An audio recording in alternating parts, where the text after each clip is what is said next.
Hello and welcome to this video in which I'm going to show the chord shapes that you have just heard in the previous example. All the chords used in this example are shapes that have been generated by using the concepts in my latest online video course, which is called Mastering Chords and Chord Substitution. If you are interested in drastically increasing your chord repertoire and harmonic knowledge, then be sure to click on the link in the description and check the course out. The whole purpose of this video and videos similar to this is to give anybody who's purchased the course some supplementary material, but it should also be useful to any guitarist looking to learn new chord shapes. Once you have learned this example, then be sure to experiment. By experimenting, I mean you might take something like a C7 or a C9 or a C13 chord and just simply move it along the fingerboard until you have an F7, F9 or F13, and then move it again till you have a G7, G9 or G13. By doing this, you'll achieve lots of different variations and some great sounds to add to your playing.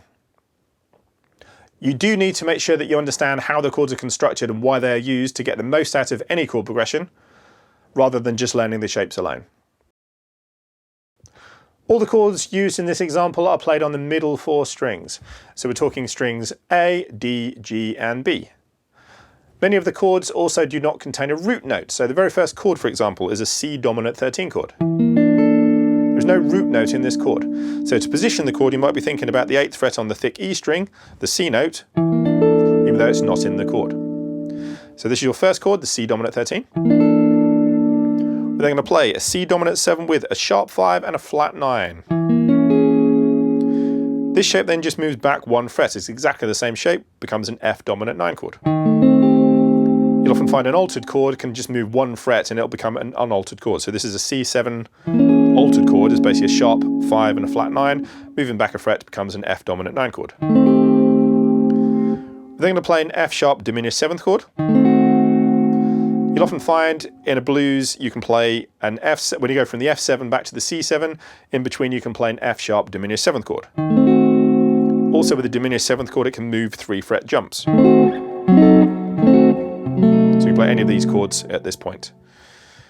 Then we're going to go back to a C dominant 9 chord. Again, rootless chord voicing. You could actually add the root note in this chord if you want, but I'm not going to. And then a C dominant 7 chord, followed by a C dominant 13 chord.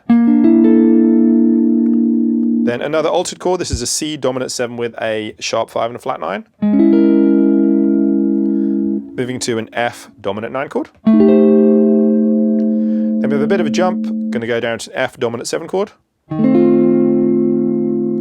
followed by an F 13 chord, another rootless voicing.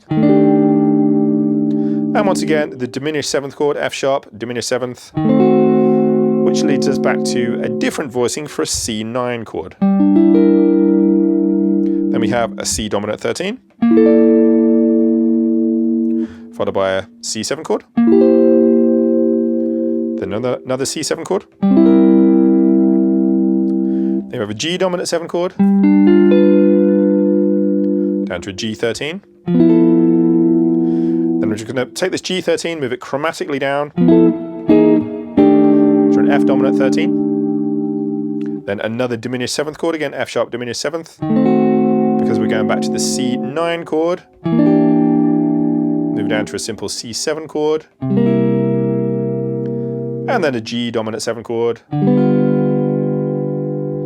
then we're going to play a G dominant 7 with a sharp 5 and a flat 9. Once again, this is going to move back one fret to get you back to the C dominant 13. So that is the G7, sharp 5, flat 9, moving back to the C dominant 13 chord.